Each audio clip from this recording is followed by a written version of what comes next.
చాలా మంది పిల్లలకి చదువు రావట్లేదు అంటుంటారు. భూదేవి వరం ఏమిటో తెలుసా అండి? కూర్చుని చదివేటప్పుడు పుస్తకాన్ని నేల మీద పెట్టకూడదు. పుస్తకాన్ని నేల మీద పెట్టి వెళ్ళిపోతే, అందుకే ఒక అలవాటు చేసుకోవాలి.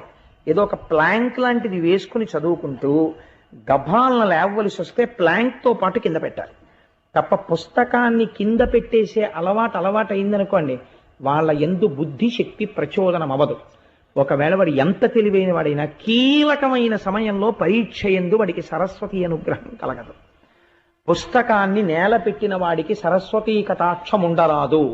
శంఖమును నేల మీద ఎవడు పెడతాడో వాడి ఇంట మంగళం ఉండరాదు. ఎవడు తులసిని పువ్వుల్ని నేల మీద పెడతాడో వాడి ఇంట పూజలు దేవతలు స్వీకరించరాదు. శివలింగమును నేల మీద ఎవడు పెడతాడో అటువంటి వాడి ఇంట దేవతలు నివసించరాదు. భూదేవి వరాలు అడిగింది.